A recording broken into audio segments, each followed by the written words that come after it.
Halo semuanya, perkembangan virus COVID-19 di Indonesia tentu menjadi suatu tantangan dan juga pergumulan bagi kita, masyarakat Indonesia.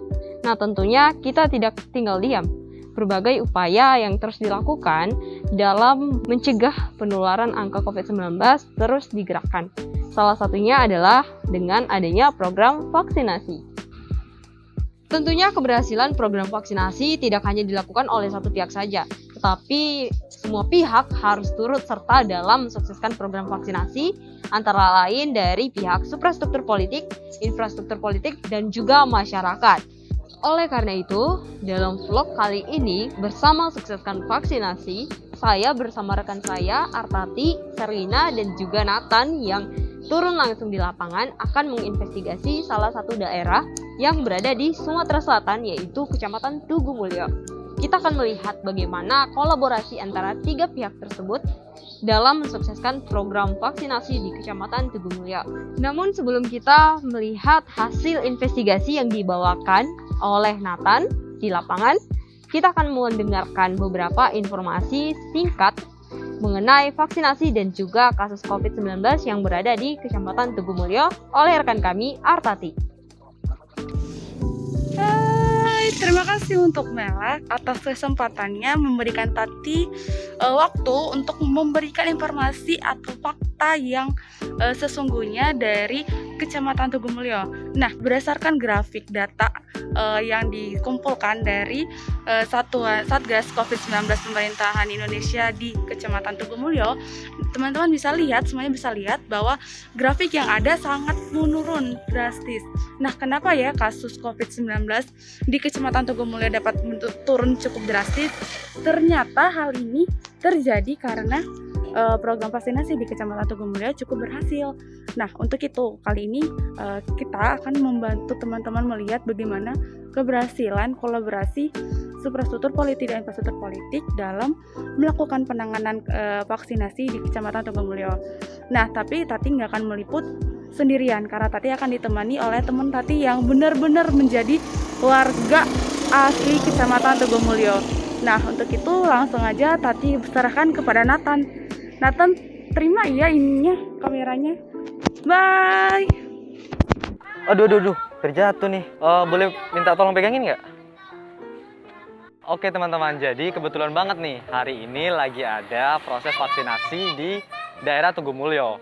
Nah, Nathan pingin ajak teman-teman untuk ikut Nathan mengikuti proses vaksinasi, karena kebetulan banget Nathan belum divaksin. Jadi langsung aja yuk ikut Nathan ke tempat proses vaksinasinya. Yuk, langsung.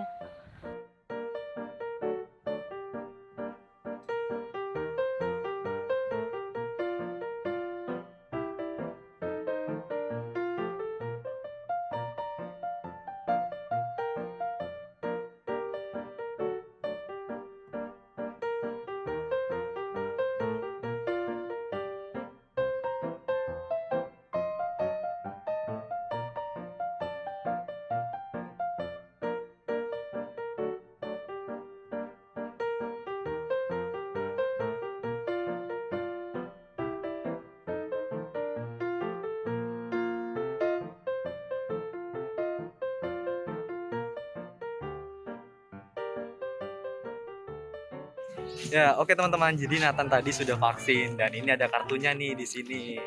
Jadi Nathan ya udah vaksin. Oh ya, Nathan belum wawancara.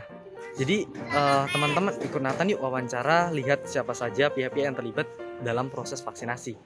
Nah, sekarang Nathan udah kembali lagi nih ke tempat vaksinasi. Yuk ikut langsung yuk, lihat siapa saja pihak-pihak yang terlibat.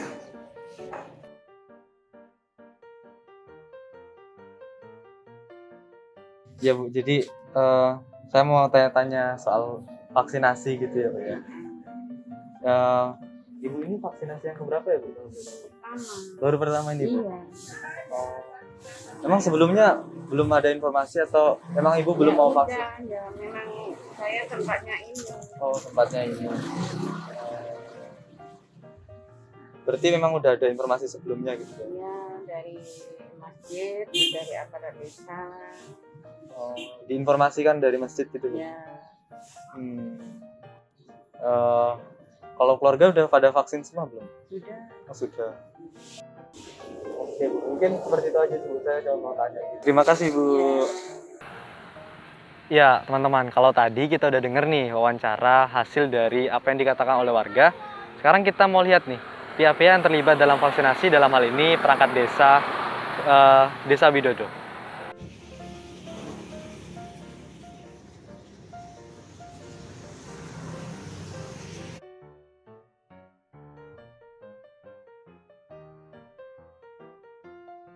Selamat pagi Pak. Pagi, Ya, jadi mungkin kita boleh perkenalan dulu Pak. Nama Bapak siapa Pak? Dwi Gustiawan, Pak Dwi Gustiawan. Oh. Ya. Pak, usianya berapa sekarang? umur 30, Umur 30. Kalau boleh tahu Bapak sekarang bekerja sebagai apa Pak? salah satu perangkat desa, tepatnya kasih pelayanan di kantor desa Widodo, Kecamatan Tugu Mulyo, Musirawas. Iya Pak, oke, terima kasih Pak. Ya, mungkin langsung saja Pak, saya ingin bertanya terkait proses vaksinasi selama ini gitu. Ya. Nah, selama berjalannya vaksin, kira-kira Bapak itu bertugas atau mengambil tugas sebagai apa gitu ya Pak? Ada kami sebagai pemerintah desa ada kurang lebih beberapa yang menjadi tupoksi kami untuk di pelaksanaan vaksin COVID ini. Yang pertama, kami berkoordinasi dengan Kadus untuk mendata warga-warga siapa saja yang bersedia melaksanakan vaksin. Juga dilihat dari umur dan juga ada tidaknya penyakit bawaan dari warga tersebut. Selain koordinasi mengenai data, kami juga punya tugas menyiapkan tempat ataupun apa-apa yang nanti dibutuhkan oleh tim vaksin, baik dari Puskes maupun dari tim dari Polres, biasanya seperti itu. Itu saja sih mungkin, lebih ke pendataan dan penyiapan tempat saja, karena di pelaksanaan nanti tetap tim vaksin yang melaksanakannya. Oke, berarti memang data dan menyiapkan tempat gitu ya Pak? Ya. Iya. Kalau boleh tahu Pak, selama pelaksanaan vaksinasi itu ada jadwal rutinnya nggak sih Pak? Jadwal rutin kami tidak ada, kami hanya mengikuti jadwal yang sudah ditentukan oleh Puskes dan Polres. Biasanya pihak tersebut menghubungi 2 atau 3 hari menjelang pelaksanaannya, seperti itu. Ya, kami tidak menjadwalkannya, mungkin jadwal rutinnya memang dari pihak sana, kita menyediakan warga dan tempat saja. Berarti emang yang pegang itu Puskesmas dan Polres gitu Iya, ya? selama ini 2 instansi tersebut yang bertanggung jawab langsung di atas kami. Iya Pak.